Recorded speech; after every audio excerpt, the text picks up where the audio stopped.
Hi, I'm Sarah Agha and I'm here in the GMB waiting to talk to Izzard, the amazing comedian.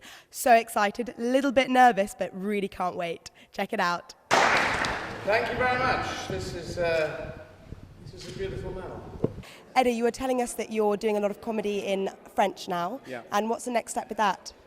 Well, I'm about to start on Friday. I will be playing the first gig in near Nice, a place called Menton, which is just by Nice. And so I'm doing 2 gigs in Nice and 2 in Lyon, another big French city, and then into Paris in the Olympia, which is this 1,800-seater huge place that Antoine Decaune said I better go and play it.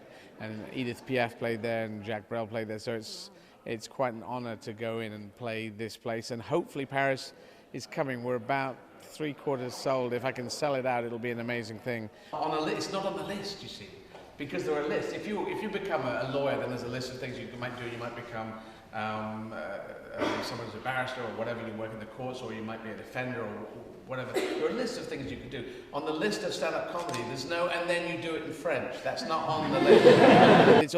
Tous les spectacles en français maintenant, et je peux improviser. I can improvise in French, and so it's going to be fun. Once I start the tour, it's going to be easier. All this preparation before the tour, I'm running around here. I was in Paris yesterday, now in Dublin, and I was in New York on Sunday night, and so it's all a bit crazy at the moment. Amazing, so very hectic, lots of running about. I went into comedy, and I like comedy. I never thought I could do comedy, and then I started making people laugh, so I thought, okay, I'll just concentrate on that.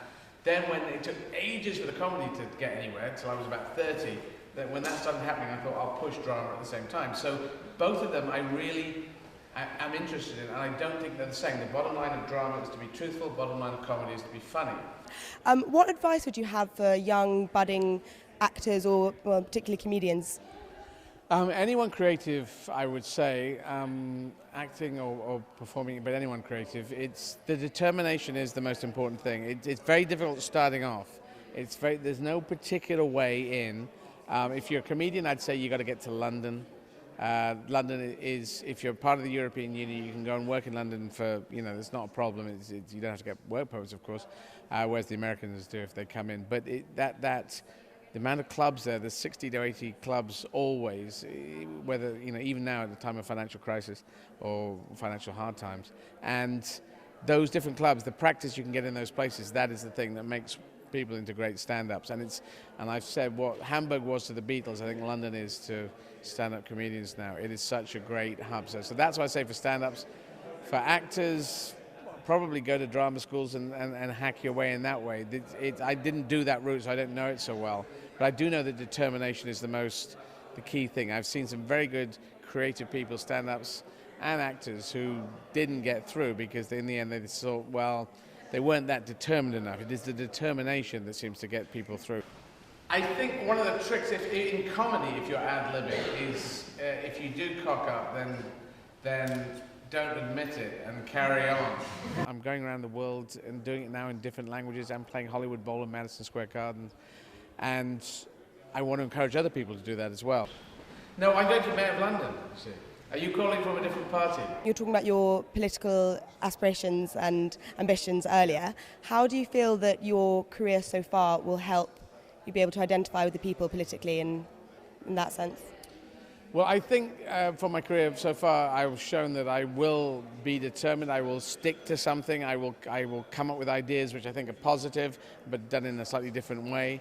So in a world of politics where things are kind of locked down, and I could well get into this world of politics and people expecting me to do crazy, weird, different things, but there won't be that much ability to do that. But hopefully I can bring a certain amount of energy, a certain amount of determination, and a certain amount of goodwill in the fact that I generally am for most people. I just don't like the right wing. I don't believe in the invisible gentleman upstairs controlling everything. So I do know we have this life, and in this conscious we know that we have this one. There might be another one, but I may as well live this one as fully as I could. When I was practicing for the marathons, there was a bumper sticker on the back of a car that said, "One life, live it."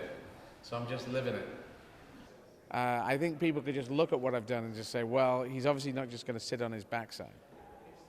Amazing. Well, best of luck with it, and thank you so much for talking today with Trinity TV. It's been an absolute pleasure and honour.